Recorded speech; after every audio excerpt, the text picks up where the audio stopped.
Welcome back, everybody. Recently, you voted for the Cryomancer.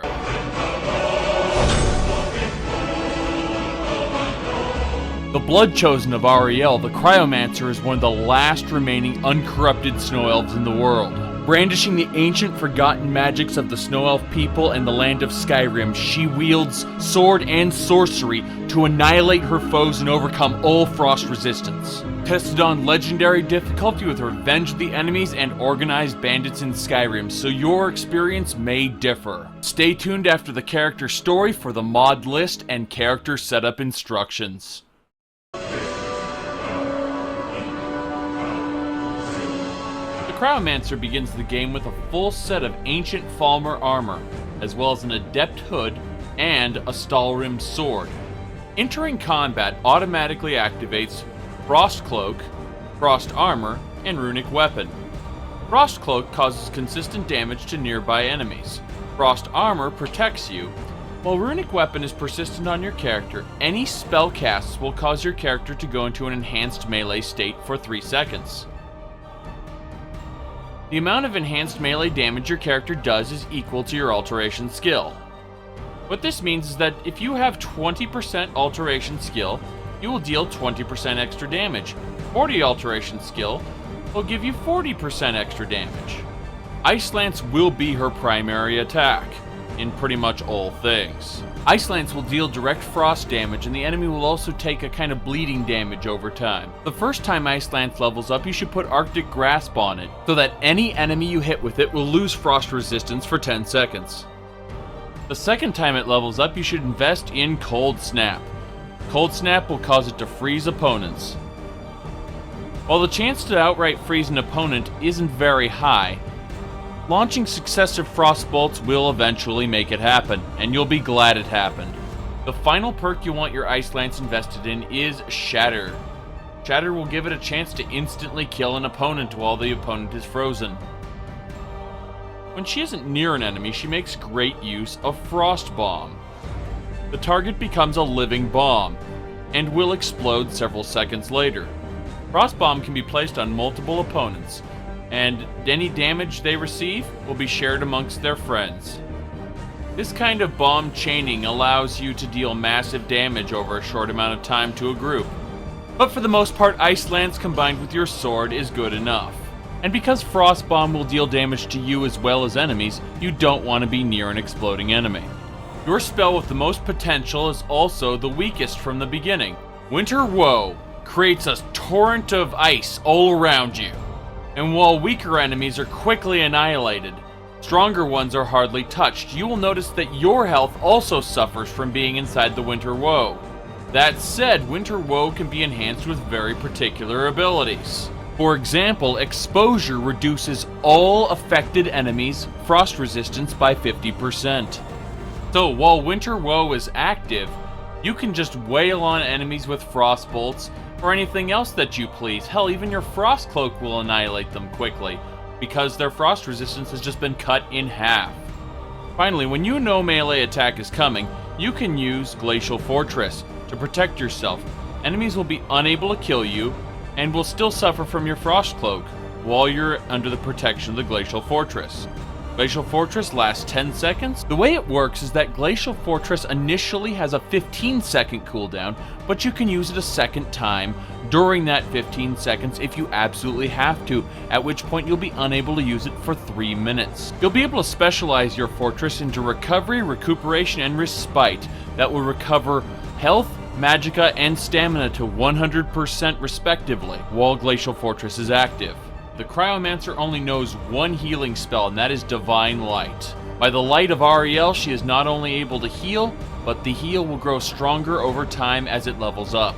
Now, as a snow elf, she is 50% resistant to frost, and in addition, her Frost Flesh ability will give her further physical damage resistance.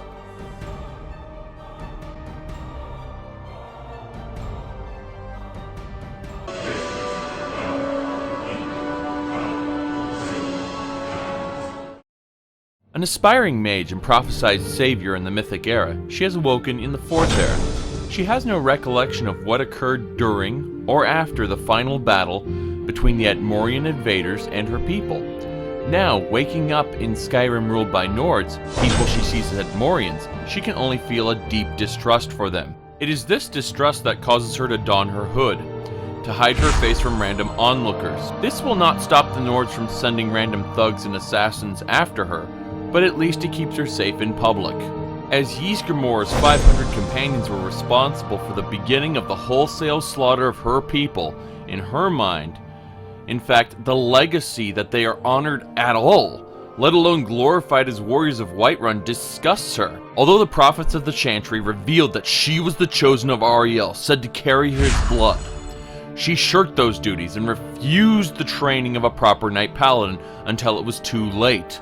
As the prophetic savior, she feels that she has failed her people, that the fate of all Falmer is hers to bear, and their current state is her fault.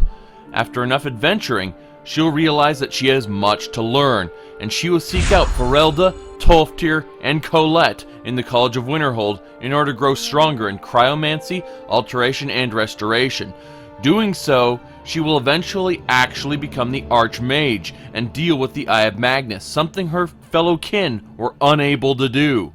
During her travels, she will encounter the Betrayed, the tainted remains of her people.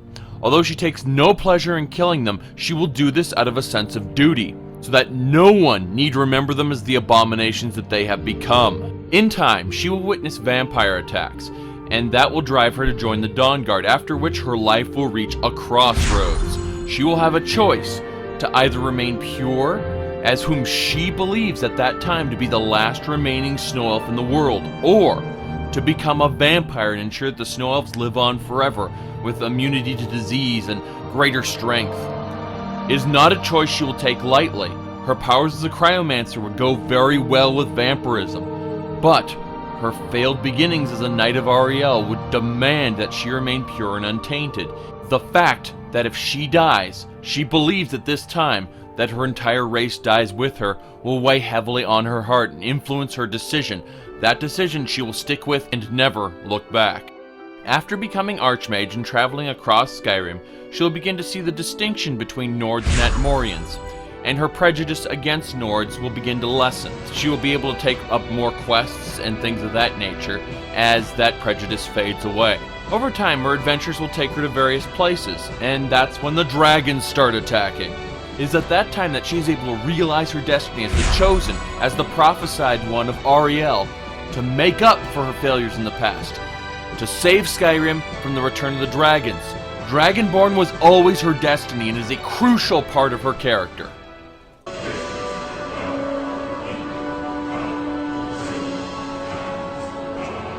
The Falmer, a broken, twisted race. But it was not always so.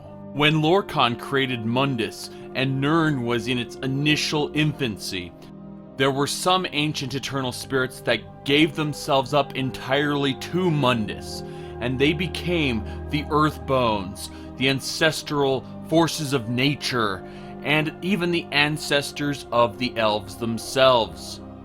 They were known as the Ehlnofey. Concepts such as mortality, gravity, all these limitations did not actually exist prior to the finalization of Nirn. It is said that in that absolute final moment of creation, when everything became reality, ancient eternal spirits that didn't entirely give themselves up to become forces of nature or parts of the earth, they simply plummeted out of the sky. The sheer number of ancient eternal spirits, now mortal, now Ehlnofey, who died was beyond counting. Although the spirits that made up nature made that sacrifice willingly, all the other spirits thought they were just going to live as eternal spirits in creation. In short, they were tricked by Lorkhan. This is why future generations of elves will regard Lorkhan as an evil trickster god. The physical forms that the Ehlnofey took on were dependent on where they landed in the world. The ones scattered all over the world became known as the Wandering Ehlnofey. The Wanderers took on all forms of living creatures, but a great many Ehlnofey landed together on Aldmiris. They became known as the Old Ehlnofey. Although they had been tricked by the curse of flesh and blood, they retained much of what they were because they were together when it happened. When the wandering Ehlnofey found them, the old Ehlnofey shunned them for having become different, lesser creatures. But in time, even the powers of the old Ehlnofey faded, and they became High Elves. No one knows what actually happened to Aldmiris. Many speculate that it was some kind of cataclysm, and that old Aldmiris sank beneath the ocean. Those who survived the loss of Aldmiris traveled to the Somerset Isles where they made it their home.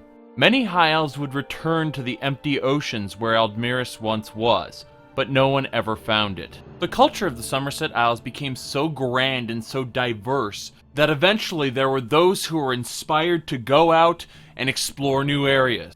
After all of Tamriel was mapped by a very famous explorer, the doors were thrown open for elven expansion. Elves scattered all over Tamriel, and the places they settled, they were influenced greatly by those places. With the cultural division occurring, the Aldmer renamed themselves Altmer, those who were faithful to the land in which they had settled.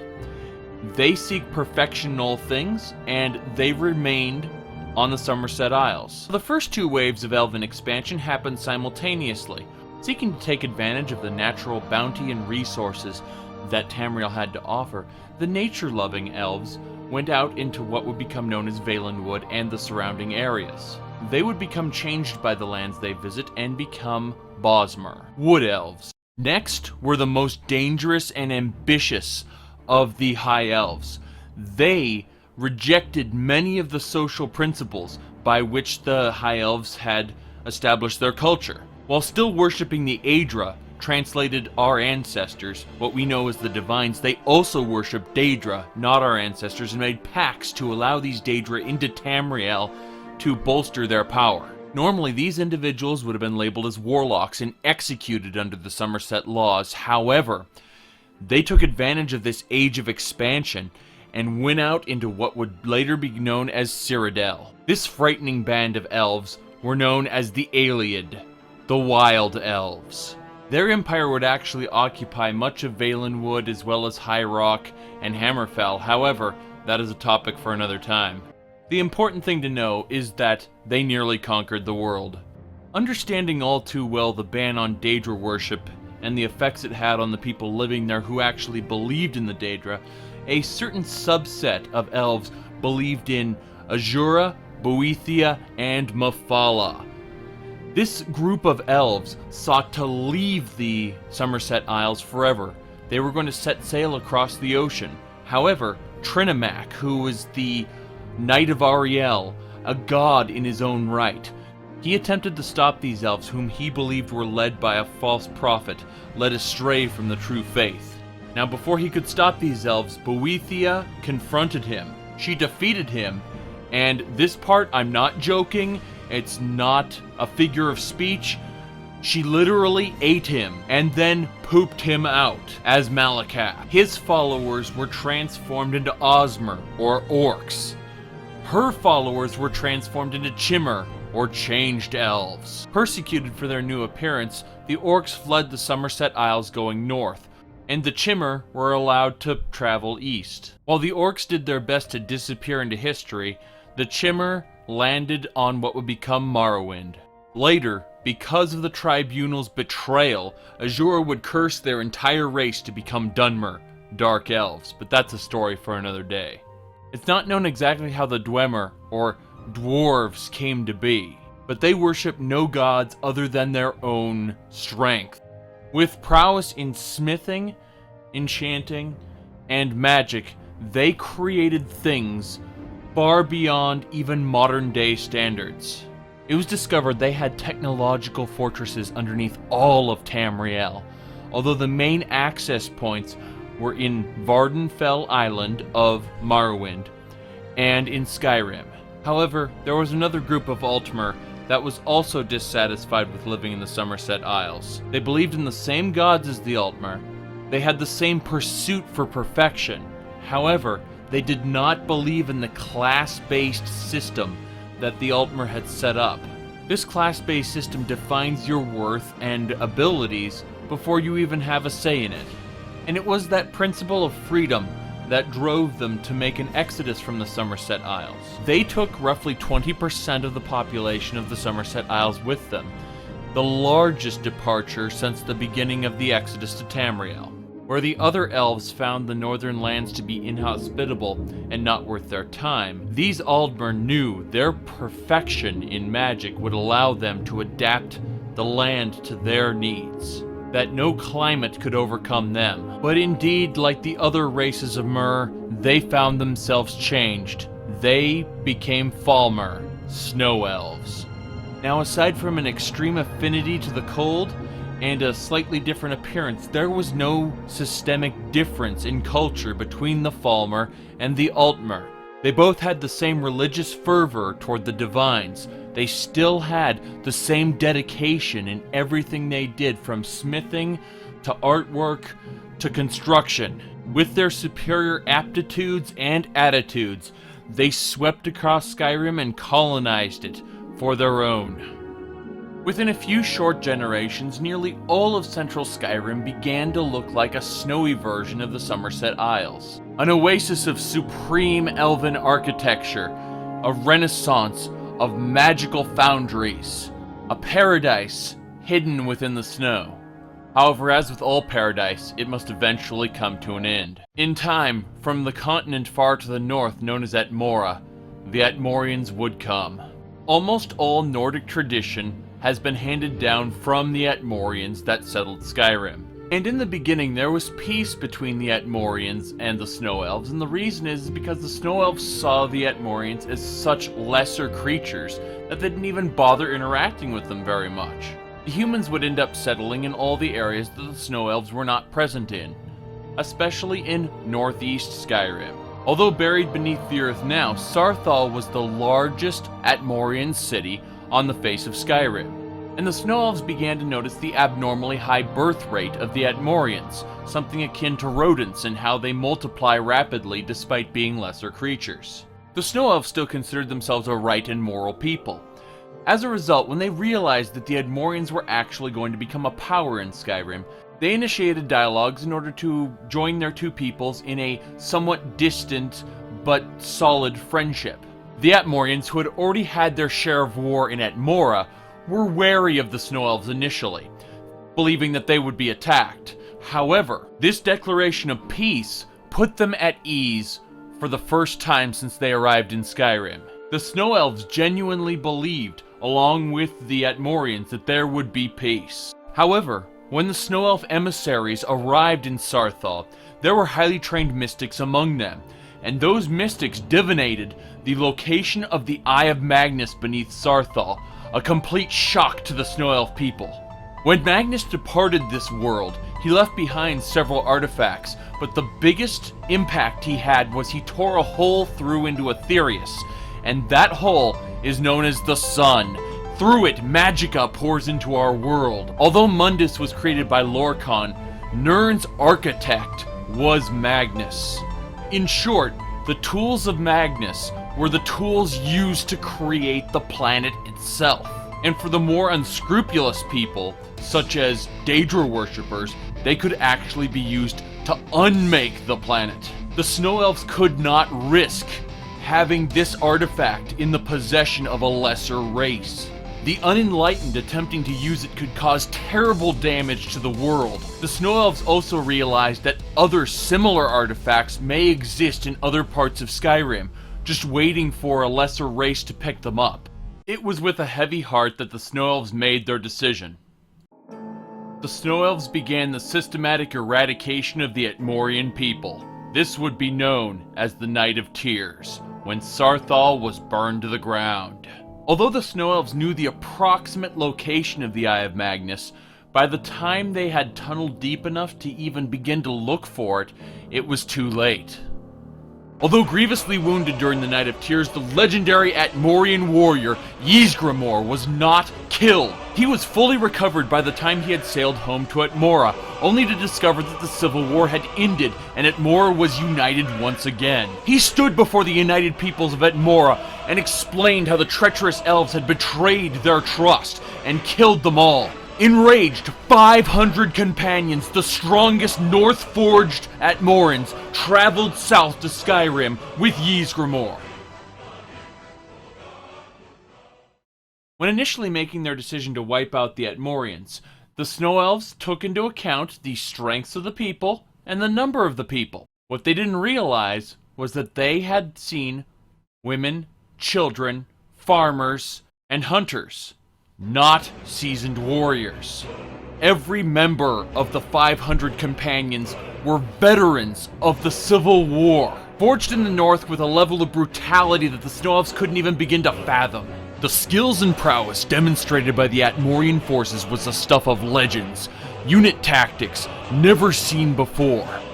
Shield brothers and shield sisters acting as living walls, whilst those carrying heavy warhammers crept up behind. Precise movements allowing fluid strikes among the enemies. As individuals, the Snow Elves were an enlightened, superior culture. However, their way of life was one of peace and enlightenment, whereas the Atmorians' way of life was one of war. And in battle after battle after battle, the Atmorians won the field.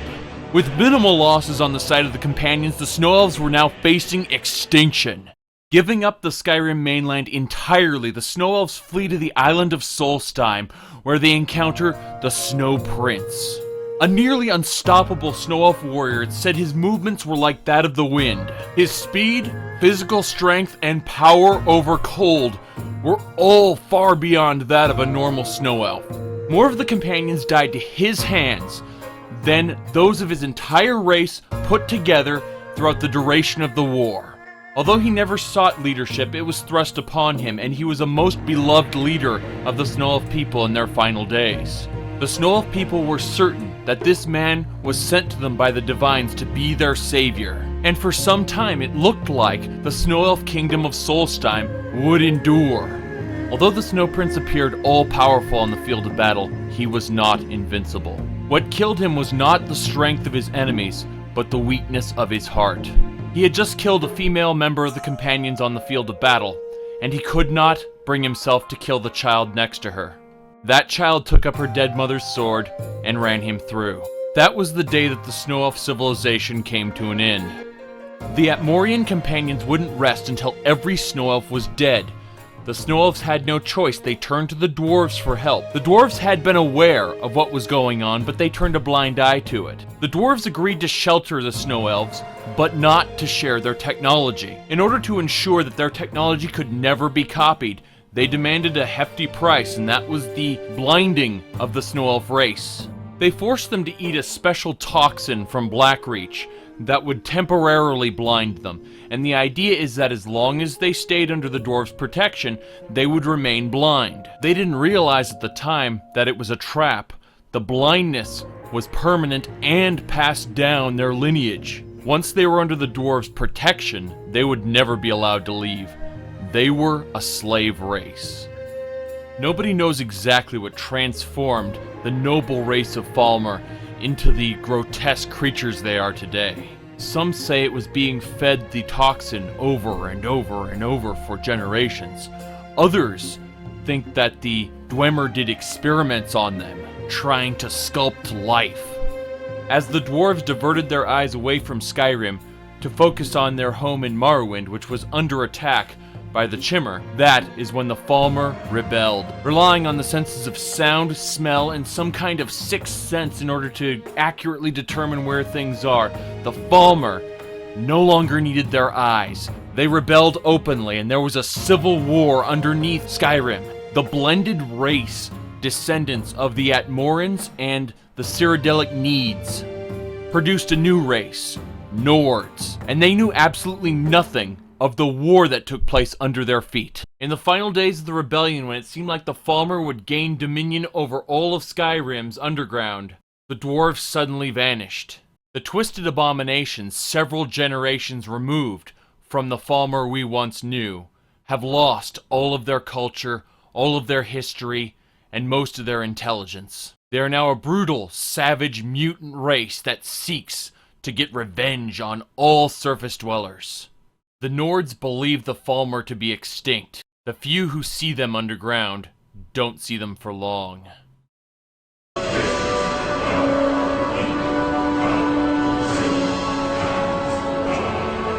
The Cryomancer was born on Solstheim, roughly 4,000 years before the Oblivion Crisis. Back then, Solstheim was even more frozen than it is now, and it is a place where many snow elves who didn't fit into normal snow elf society ended up migrating to. Much like how the Bosmer began to live off nature, so too did these snow elves become one with the frozen wilderness. And it is that road less traveled where the snow elves' true power can be unlocked. The Cryomancer began her life as a nomad, wandering the waste of Solstheim, setting up camp in a different place every night. The only person she had to depend on in the entire world was her uncle, and although you wouldn't know to look at him, he was actually very old. His parents were Altmer. He was a first-generation snow elf, and he helped his parents claim Skyrim for the elfin kind. He was a dragon slayer. You see, unlike the ancient Nords, the elves never came to worship the dragons as gods. The elves weren't warriors, but they were certainly brilliant mages, and they found out how to turn the dragons' powers against them, and slew them. The dragons would be revived only to be slain again, and again, and so the dragons left the elves alone. When the Age of Merithic Conquest was done, the Cryomancer's uncle looked over the lands of Skyrim and decided that he had no place in the peaceful world that he worked to create. So he and members of his family departed, and they ended up on Solstheim. Although the Cryomancer's parents were weak and they died quickly on Solstheim, the uncle was a Warforged veteran and he survived. He protected the Cryomancer and raised her as his own. She didn't have his unnatural speed or strength, but the land was her teacher, and the cold was her element. She wasn't taught how to use frost magic, she simply observed her uncle using it, and made her own variations on it. Unlike the great forebearers of magic, who attempted to create spells, when her spells backfired on her, she just dusted herself off and got back up. Her resistance and natural talents went hand in hand. She didn't actually die from it. In time, she grew tired of life on Solstheim and made the voyage to Skyrim. There, a great many snow elves were awaiting her arrival. A great prophecy had spoken of one whom carried the blood of Ariel, the blood of a god, the soul of an Aedra, one of our ancestors, in mortal form. The Cryomancer's coming to Skyrim was a part of this prophecy, and so reluctantly, she went with them to the great temples and began to learn the ways of Ariel. This, however, was not why she came to Skyrim, and although she wielded an enchanted ice sword and equipped herself with ancient Falmer armor, she was not the knight paladin they wished her to be. At heart, she was still a child of the wilds, and so to the wilds she took. To the borderlands between settlements, she explored all of Skyrim's natural beauty. She was oblivious to the coming of the Atmorians, and she was oblivious to the Night of Tears. Eventually she was retrieved by a single knight paladin. They returned to the temple to find it in ruins. The companions had done their job well. The eradication of the snow elves had begun. The knight paladin, acting as her guardian, protected her on several occasions, but eventually he would die. He was only able to pass on the most elementary skills of a knight paladin to her: basic swordsmanship, and the ability to conjure the divine light of Ariel to heal oneself. She pursued her people and the Atmorians, but it seemed like every time she had arrived, both forces had already moved on. Skyrim was already clear of snow elves. She returned to Solstheim quickly. She discovered a thriving kingdom of snow elves there, in the wilds of Solstheim. Their ruler was her uncle. He had been proclaimed the Snow Prince. He was the guardian of their race. By the time she had reached his settlement, the final battle had already begun. With an army of companions at her front, she leapt into battle only to have the snow beneath her feet give way, as ice cracked and she fell deep beneath the earth. She felt a great sharp pain, and then all was black. When she awoke, she was no longer on Solstheim. She had somehow returned to Skyrim, but this was not the Skyrim she knew. The landmarks were different, the terrain unfamiliar, climbing up onto a hill where she could survey the land. This was not the Skyrim she knew. And then she noticed that Atmorian eyes were upon her. Quickly drawing her sword, she turned. These were not the companions she was fighting. These were mere hunters, weaklings. Only to hear a remark, "Aren't you a little pale for an Altmer?" These were not Atmorians, they were Nords, and they would confuse her time and time again for an extremely pale, perhaps sickly, high elf. It took some time, but she learned the basics of this new world she was living in. She was saddened to learn of her race's destruction, and then she remembered that Knight Paladin, and all the faith he had in her. She was the prophesied one, the one who was supposed to save everyone. How she had failed. What was she going to do now? These questions lingered on her mind as she looked over the hill.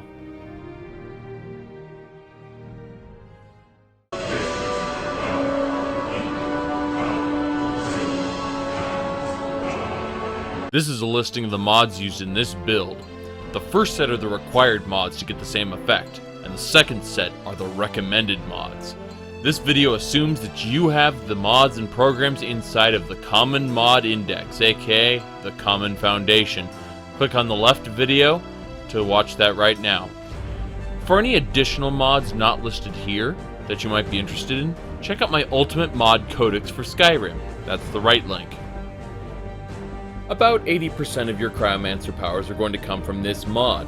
What Forgotten Magic Redone is it adds a smaller number of spells to the game, but these spells are painstakingly handcrafted with the ability to level them up. So when one of those spells level up, you get a perk point in it. And that perk point can be spent in one of 10 talents unique to that specific spell. You can level a spell up to 5 times, meaning that you customize the spell the way you want. Ice Lance, Frost Armor, Frost Bomb, Glacial Fortress, and Divine Light will all be leveling up this way. Another absolutely required mod, Apocalypse, is going to add 15% of the powers you need. It's going to add a lot of frost spells for you to learn and take advantage of over your time in the college. However, what it's going to add straight from the start is Rune Weapon, which is going to allow you to scale up your one-handed damage with your alteration skill. Basically, this mod makes the Spellblade style viable for Legendary difficulty. It's going to add a bunch of other spells for you to play with in general, but Rune Weapon is really why you're getting it.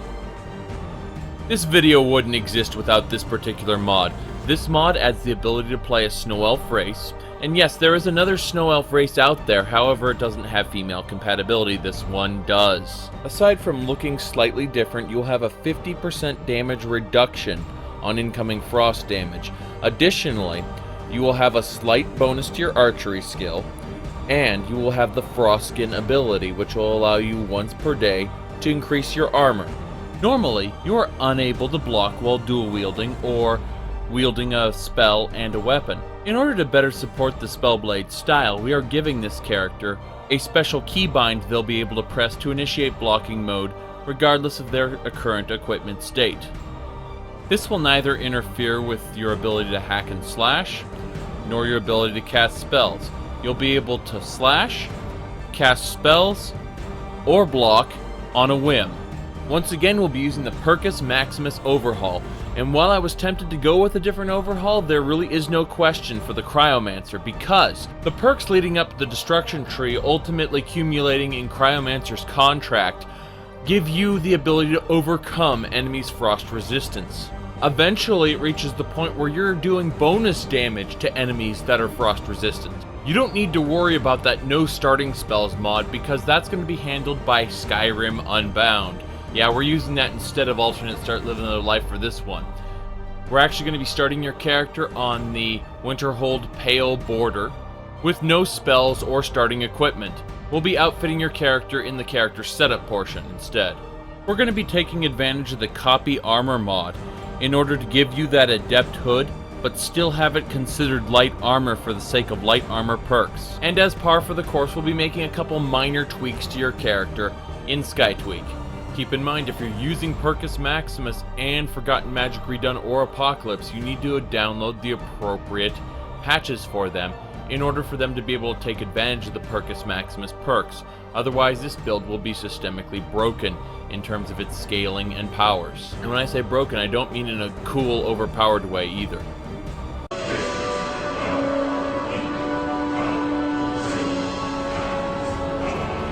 Anytime you have a character that uses mage armor, I recommend getting rid of that glow. And that's exactly what this mod does. All of the protection, none of the glow. This will turn virtually all of Skyrim into a frozen wasteland.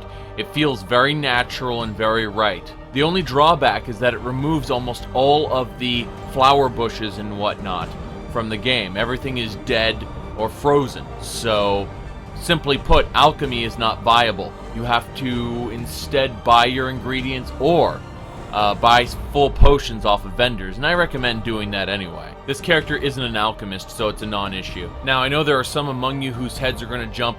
Frostfall, gotta get Frostfall. This is a snow elf. She's basically spent her entire life in the wilderness. She doesn't need Frostfall. She's not gonna die of exposure. She relishes the cold, and she can invoke Frost Flesh to make her flesh even more frosty. So, simply put, there will be no realism survival with this character, because her very essence is that of a fantasy race.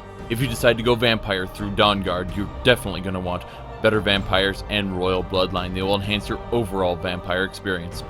Also look at when vampires attack. Whether or not you're going to be a vampire, you're going to want this mod to prevent random townsfolk from dying when the vampires do attack. Following adventures are all created by the same author.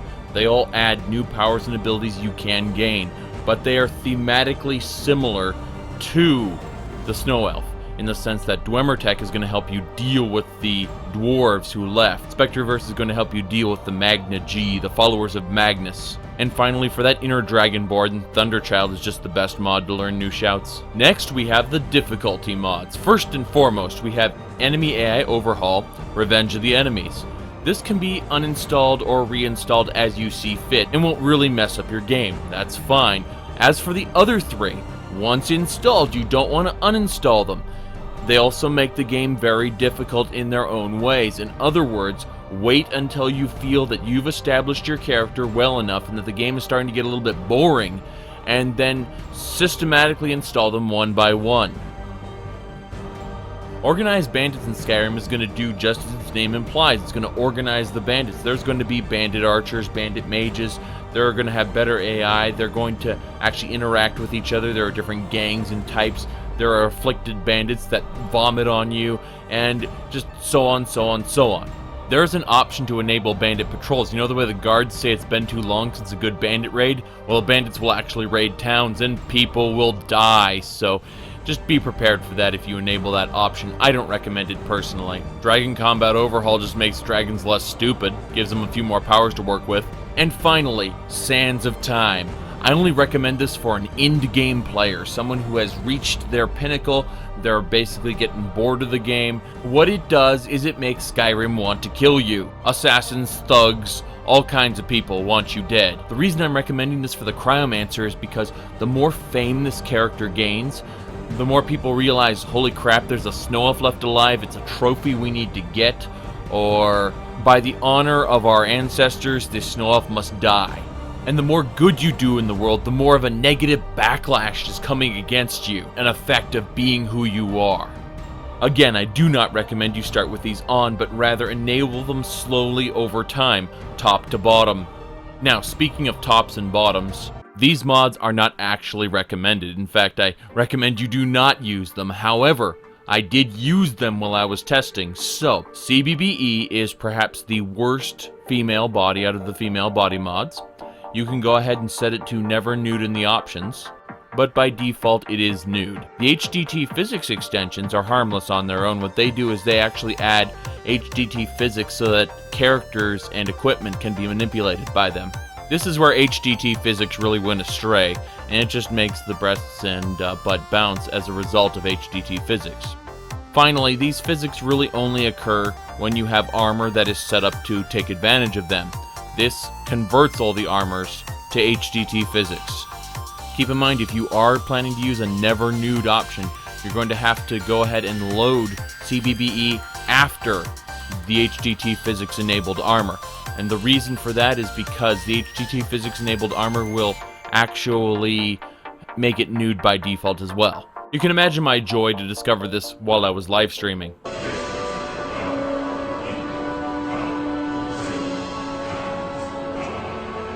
With Skyrim Unbound, go ahead and start a new game. You'll see the usual Bethesda game logo, just go ahead and wait. Go ahead and wait for all the information in the top left corner of the screen to stop displaying. Once the top left corner is clear, go ahead and press Escape. Go to Mod Configuration, and then go to Skyrim Unbound. Go ahead and click Core Settings.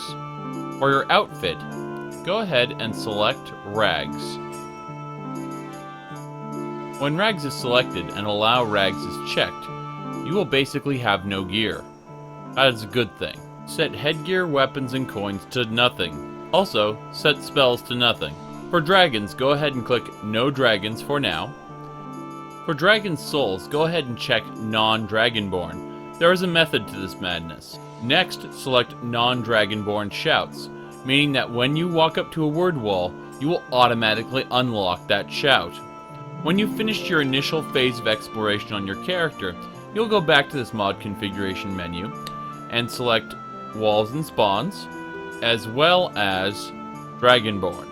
But by using the Non-Dragonborn option combined with the Non-Dragonborn Shouts option, we are able to create a character who can learn shouts, travel the world, and explore without having to worry about dragons appearing until the character is prepared for them. Now switch to starting location, select Wilderness, and scroll down to the Winterhold Pale border. This will put you at the camp as described at the end of the character backstory. Once this is done, return to Core Settings and double check all your settings. Then click Begin Your Adventure. You will find yourself inside Helgen Keep. The first thing you should do is go to the race menu and select Snow Elf. You'll notice they appear extremely bright. Go ahead and hit Control, so I'll make them a little less bright. During the initial setup, I recommend bringing their skin tone all the way down to dark, which isn't actually that dark. Likewise, for their hair, it begins at hair color 3. My recommendation is hair color 6. Once you create the character, the screen will fade to black. Go ahead and open up your command console by hitting the tilde key.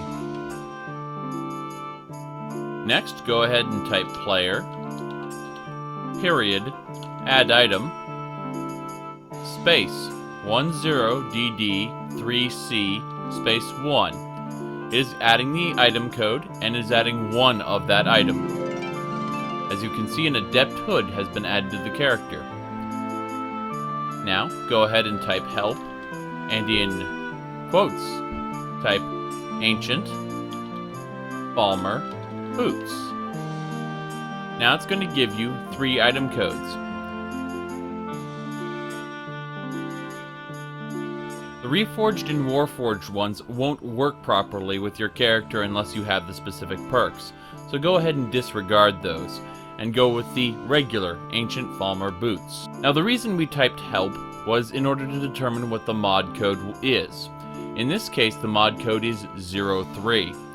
So, player, add item, 0300C815. Space 1, because we're creating one of that item. The mod code is specific to your installation of Skyrim, meaning someone else's 2-digit code may be different. As you can see, Ancient Falmer boots have been added.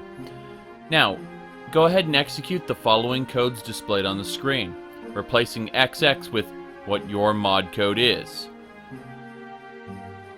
Once this is done, you should have a full set of Ancient Falmer armor. Next, type help, and in quotes, holy, Stalrim, sword.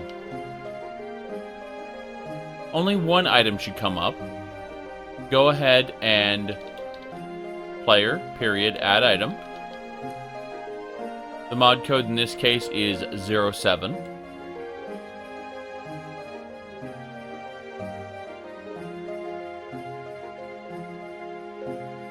And be sure to place a 1 at the end after the mod code.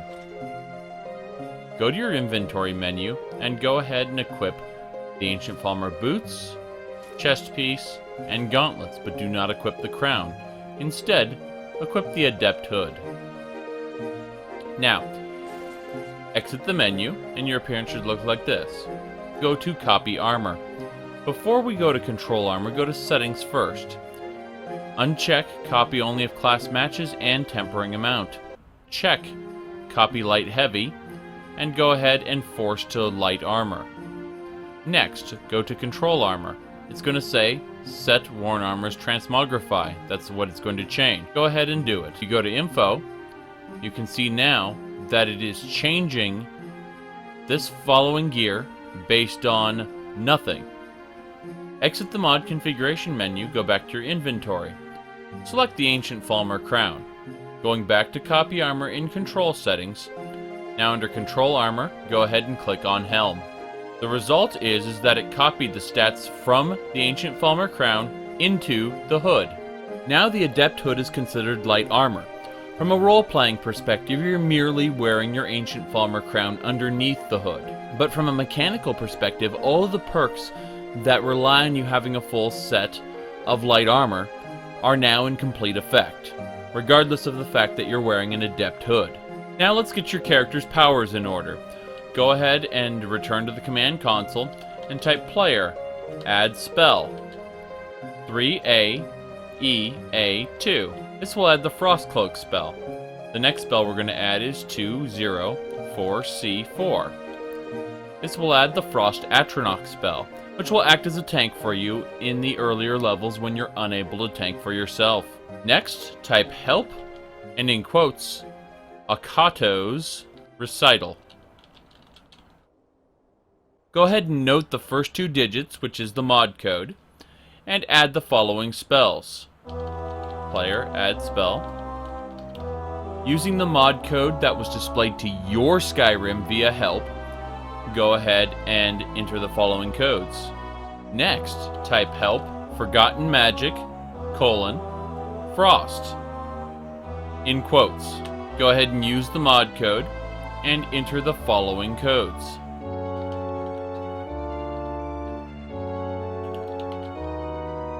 This time we're going to be adding the item, not the spell. This is intentional. Once you've finished, go ahead and go to your inventory menu and learn all of the spells that you just picked up. Next, return to the command console and type TGM. It should say God Mode is enabled. Next, go to your magic menu and cast Akato's Recital. Once Akato's Recital has been cast, quickly go to your magic menu. You only have a few seconds to do this. Go ahead and cast Frostcloak. Go back to the magic menu. Go ahead and cast Frost Armor. And finally, going back to the magic menu, cast Runic Weapon.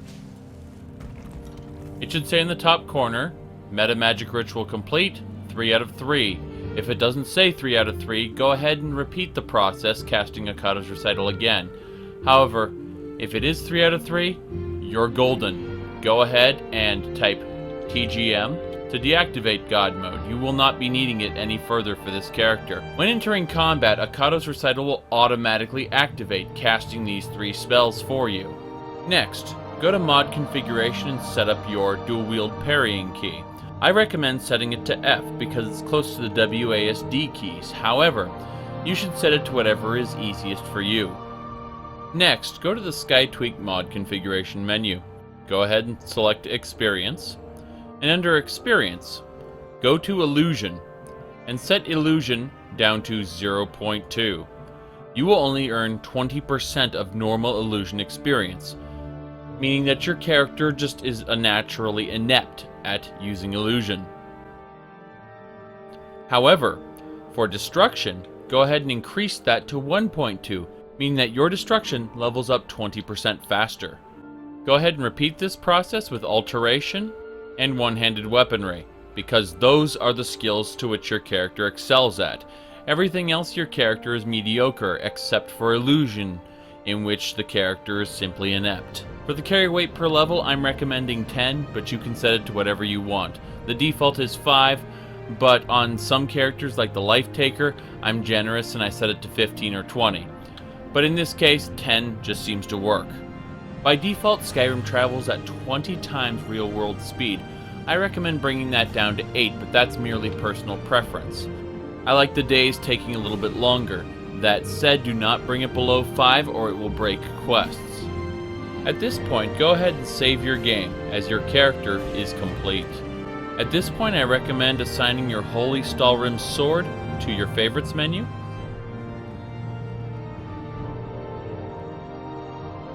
As well as Frost Atronach, Divine Light, Frost Bomb, Frost Flesh, Glacial Fortress, Ice Lance, and Winter Woe. If you feel that you'll be shouting, go ahead and add Unrelenting Force as well. However, I like to leave that unchecked until I've progressed far enough in the main quest. Already listed in the Common Foundation is Helmet Toggle, and I find that it's much more entertaining to take advantage of Helmet Toggle while playing this character. It feels more immersive to be able to hide your face when entering towns.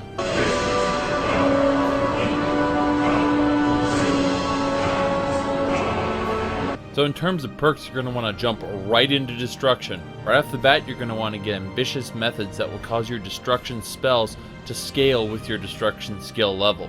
After getting Apprentice Destruction, you should move over to Sigil of Ice. And what this is going to do is it's going to add 1/3 of a spell's damage extra as physical damage. And then you get Pristine Frost on top of that, and if an opponent has 40% frost resistance or higher, frost spells will deal an additional 2/3 magnitude as physical damage. So with the 1/3 from the previous perk and the 2/3 from this perk, you're basically doing a second copy of your damage as physical damage, thus completely negating any resistance they may have. After getting Expert Destruction, you work your way up to Absolute Zero. And Absolute Zero is a power that you can turn on and off, but basically, it creates a small frost nova around you every time you cast a frost spell. Keep in mind that Forgotten Magic's frost spells don't trigger this, but Apocalypse's do. Chill of Death is a great ability. Basically, you can stick an ice spike in an enemy, and then you can start hacking and slashing, and while that ice spike leeches their health and stamina away, it will feed that stamina to you, thereby allowing you to continue your spree of attacks. Finally, with Cryomancer's Contract, your frost spells are 2% stronger for each fire or shock perk you didn't invest in. In other words, you will invest in absolutely no fire or shock perks because you're taking advantage of the contract. The second tree to really focus in is, of course, light weaponry. Right off the bat, you're going to want to get those 2 perks to increase your overall damage by 30%. Going up the main tree, it's important to get Clear Cut, but you'll also want to put 1 perk into Piercing Thrust, despite the fact it'll do absolutely nothing for you. The reason for this is it is required by Dervish, and Dervish will be usable by your blade to knock people down. Now, when an enemy is being tanked by your Frost Atronach, you're going to want to get behind that enemy and slash the crap out of them, because striking an enemy's back does 35% more damage. Finally, Rising Wings is a stacking buff that will cause you to attack faster as you attack. So the idea is you just keep attacking, and you'll notice this constant flurry of buffs going on your character, causing you to attack ever faster. And it would normally be very stamina draining. However, with Chill of Death, it is very possible to keep up that flurry of attacks indefinitely, provided every once in a while you switch and hit them with an ice spike. There are 3 perks in particular you want from the light armor tree. One is Swiftness, so that light armor doesn't slow down your attack speed. Another is Free Movement, so that light armor doesn't slow you down. And finally, Clear Mind. Wearing armor won't increase your magicka costs. And that's pretty much all you need from the light armor tree. Now as for Conjuration, Novice is going to make it a little bit cheaper. Elemental potency is going to cause your Frost Atronach to scale to your level. And finally, Elemental Wrath is going to cause them to take 25% less damage from elements and deal 25% more damage. The build is basically complete at level 45, so what perks you put into after that is entirely up to you. But as with the Knight of the Nine, most of your character's progression is going to take place in the Forgotten Magic mod configuration menu, specifically under Cryomancer. You will not be using the Ancient Lich spell, however, all the other spells are in effect for this character, and you will be leveling them up. Be very careful with the perks you pick. Once you click on one of these boxes, refunding it will cost you a Dragon Soul. Keep in mind also, in addition to the Cryomancer tree, you have one spell in the Paladin tree, Divine Light, which will be your only healing spell.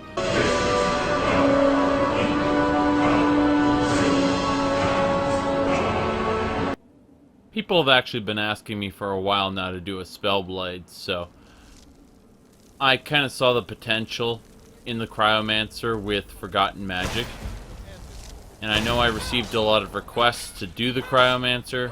In general, though, the Cryomancer was just a hell of a lot of fun to play. I know I said I wasn't going to do a huge backstory, but then I did a huge backstory, so I couldn't help it. The Cryomancer really was a perfect storm in the sense that since I was already doing modded builds, I felt like I should have been doing a custom race or two. But then I looked at the succubus race and whatnot, and I'm thinking, nah, no thank you. So this was a good compromise. You know, the Snow Elves existed in lore, and let's face it, the Snow Elf would have been just complete bullshit before Dawnguard came around, and Mr. Gelibor basically proved that the Snow Elves were still around, so I kind of left a fill-in-your-own-blanks backstory for the character. Like, you know, what actually happened to her, we don't know. We just know that she has some pretty strong drives that lead her to explore and better herself. And whether or not she becomes a force for good or evil is entirely up to her. This is really a do-what-you-feel-like character, because getting stronger was really her only purpose, and eventually beating the main quest. But you don't have to be a good guy to beat Alduin. You could have your own motivations for that.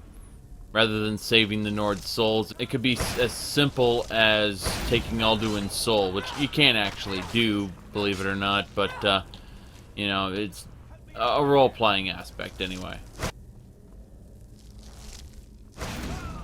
So, votes for future builds are actually going to be on reddit.com/r/Zahakaron, at least for the immediate future. I've got some website integration I may end up doing, but I need a good way. I'm not a big fan of straw poll, so we'll see about using that maybe. But what I want to do is I want to integrate it to where it's like annotation based, where you can click on like the pictures of the different things to vote on, and it will take you there.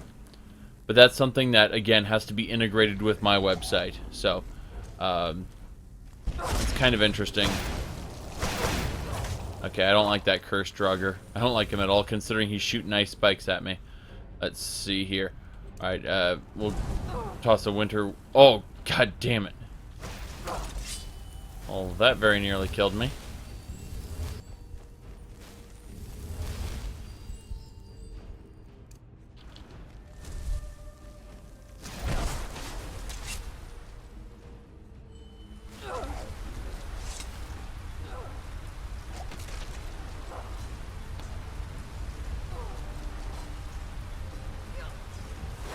So yeah, there's all kinds of interesting things I can do. I just need the time to actually execute them. That's really what it comes down to, is lack of time.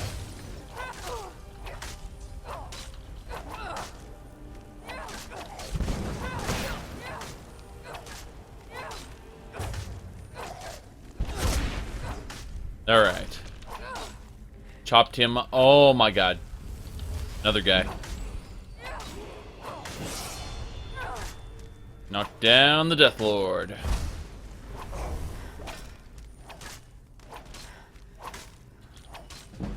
Yeah, this is Dervish just exploiting the crap out of it. Unfortunately, I'm very much out of stamina, so how we deal with lack of stamina is we shoot him with an ice spike. See my stamina just completely regenerate there? And as long as that ice spike is in him, he's gonna keep losing stamina. He's always dead. Okay, whatever. Anyway, I've actually been testing different builds on my Twitch TV channel. But it's a case of making a video is more than just putting out a mod list, unless I'm planning on just doing a companion video to one of Fudgemuppet's or a Skyrim blog. I know a lot of people keep referencing me to the Skyrim blog for build ideas, and I'm like, well, I don't really have a desire to copy them. And, you know, they've got a lot of unique ideas, but they aren't quite the way I want to present them. And, you know, it's just a case of...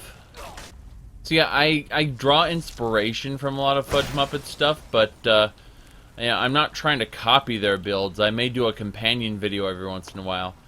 And I realize people want me to do companion videos for Skyrim blog stuff. But again, if it's not exciting to me, I probably won't do it. So, if you want me to do a specific Skyrim blog build, you know, as a companion list of mods, you're going to have to sell it to me. And that's just how it works. I mean, Fudgemuppet stuff practically sells itself because it's all about the presentation. Their videos are very well done. Oh, and I guess I can announce this. I did finally add fan funding to my YouTube channel here. It really isn't anything special. It's just that people have been asking for the ability to donate for some time now, so...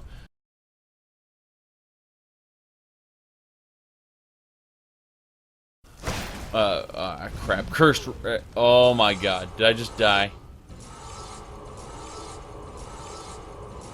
That guy one-shot me. Holy crap. That was Revenge of the Enemies, I'm pretty sure. But yeah, I've got about 6 build ideas I want to do. And I'll try to put them out as quickly as I can without sacrificing quality. I know my videos aren't exactly shoddy cast quality, and I don't pretend to be some kind of lore genius. I just do a little bit of research and then make a video. And one thing I've really come to appreciate is just how screwed up Elder Scrolls lore is. I quick saved it this time. And by that, I mean, okay, good, I got behind a pillar this time. Let's kill him. Okay, Frost Atronach, please. Along with a little bit of a heal. Let's get him nice and distracted.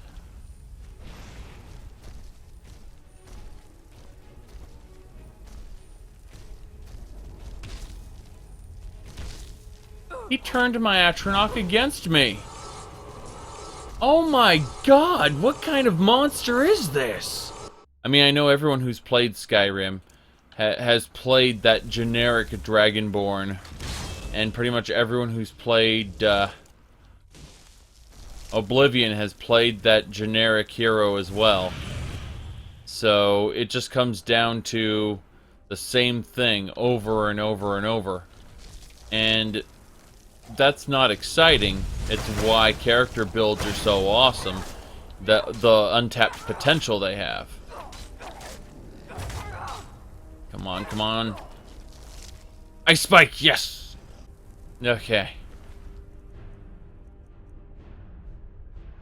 Nord Greatsword of the Flame.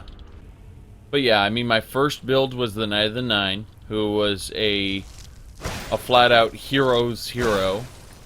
And then it was the Kimono Tong Life Taker, who was an outright villain, possibly an anti-hero.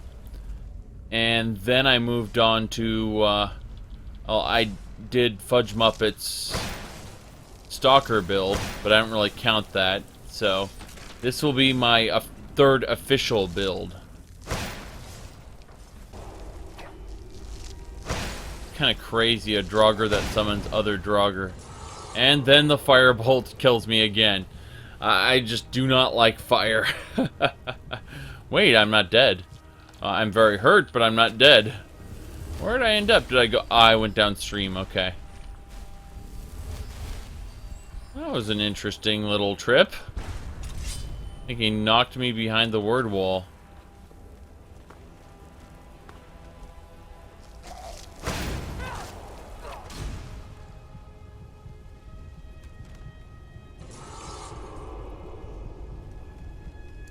I didn't die again.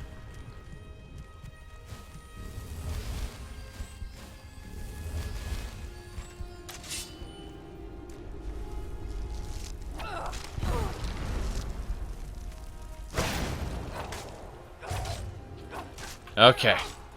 Chip his health down. Oh my god, he teleported. What the hell?